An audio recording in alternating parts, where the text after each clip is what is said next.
Every teacher has his own personality. Just because you are a teacher doesn't mean that you need to have a certain fixed type of personality. The stereotypical teacher would be someone wearing specs, always serious and distant. But it doesn't have to be that way. So, as a student, how do you utilize teachers with various personality types? Let's explore the various personalities based on some models that are currently being used, like the Myers-Briggs type of indicator or MBTI, and the big five traits of personality. So, first of all, some teachers are introverts while others are extroverts. What it means is the former type of teachers like to keep to themselves. They come in the class and they interact the least possible and then they leave. They don't like to make much noise or commotion in the class. The later type of teacher are what we call the friendly types, and they love to joke, mix around with the students even after the class. So, in order to make best use of either of them, you must know why they are the way they are. Basically, being an introvert or an extrovert means the way we tend to recharge our batteries. An introvert person energizes himself by talking with a person on a one to one basis, while an extrovert person enjoys talking in groups. So, when dealing with an introverted teacher, don't make too much noise and don't go in groups. Approach the teacher individually after the class if you have questions and build a strong relationship with that teacher. During the class, the introvert teacher is put off whenever people are chatting. So if others are making a noise, you can try to build a one-to-one relationship with the teacher while he is teaching and being visually irritated. In this way, you can bring the teacher back to his comfort zone, which is that of introversion. Then the teaching will go on. When dealing with an extroverted teacher, it's a bit easier because they are not so much annoyed by the noise. However, it's definitely get disturbing at a point. So the idea is to crack a joke on that teacher or the students and try to bring the class focused on the teacher. Now it will seem more like a friend teaching the other friends. So by engaging with an extroverted teacher as you would a friend while in a group is the best way to utilize such a teacher and to get the best of him. Some teachers are very strict in terms of procedures and routines, while others are quite liberal. You must understand that they don't hate you for being disorganized or chaotic. It's just the way they are, and their preference is to have strict order. That is the former type of teachers. The liberal ones or the later type of teachers can also be difficult to handle because they are so casual. They don't come on time. They don't follow the lesson plan. They have no strict processes of teaching. They jump from one topic to another topic. They tend to miss deadlines for checking homeworks or taking tests. They are pretty much like a student themselves. Again, it's not that they don't like their job and they are paid less. No, it's because it's their nature to be liberal. The best way to deal with either type of teacher above is to act that you are also a strict person in case of the strict teacher and act as if you are a liberal person in case the teacher is a liberal one. Yes, you got to do some acting if you want to take the best out of teachers. In the end, learning how to cope with different types of people and get the best out of them is also a part of education. So as a student, you can get the best of the student teachers by aligning your own preferences and personality to theirs. You might say it's not genuine, but in the end, it's all temporary. The objective is to make the other person comfortable to teach you and squeeze out the most knowledge and skills from that person.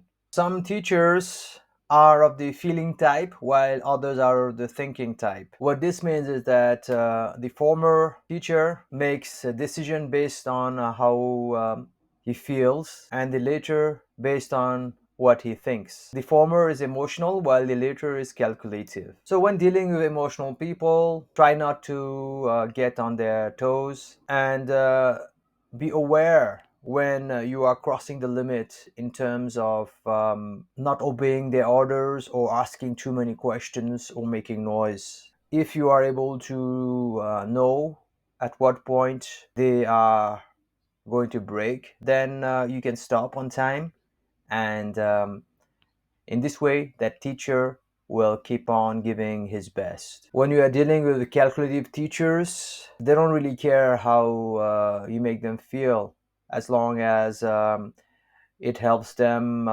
gain what they want, which is maybe status among their peers or good grades from you, so that again their own status will increase. So you can be less empathic with them because they are very mathematical in their dealings. So make sure that you give them some favors, like maybe sharing their books or corrected copies from the classroom to the teacher's room. Also, you could get on their positive side by wiping the board when they are in class. In this way, it becomes a mathematical equation for them, and they will definitely repay you back with better teachings for the whole class. Some teachers are very meticulous, while others are almost superficial. The conscientious teacher will look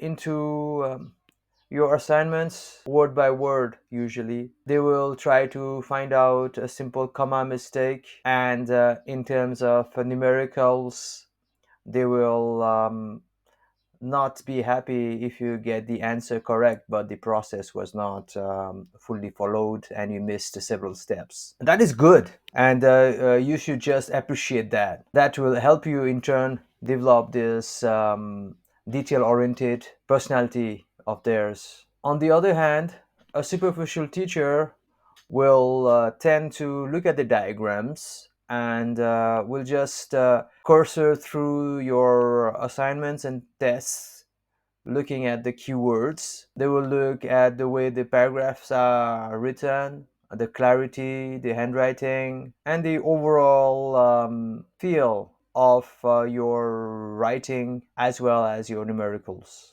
Such teachers give you the ability to rise above the details and see a big picture of whatever you are doing. Again, there is no point of pinpointing to them that you forgot to highlight a mistake that you had done. Some parents do that, frankly, and it's not going to help them because it's not in their nature to do the checking in such details. So the best thing to do with such teachers is to take in the bird's eye view of the teachings. In this way, you have seen that there are always two extremes in terms of personality under the various parameters as I've described earlier on. Neither one makes a perfect teacher. However, the reality is you can't choose whatever personality the teacher will have. When a teacher crosses that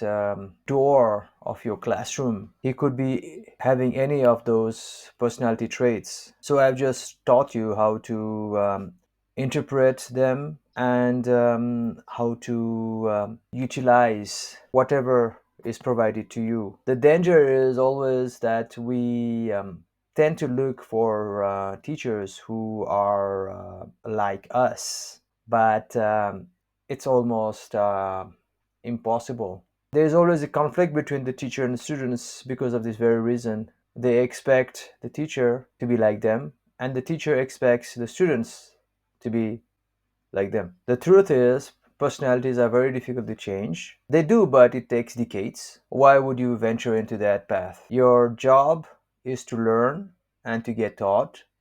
So, if the administration is paying a teacher to be in your classroom, then why not utilize that person to the utmost by leveraging on his personality characteristics? There are many other personality types, but it would be a too long exposition.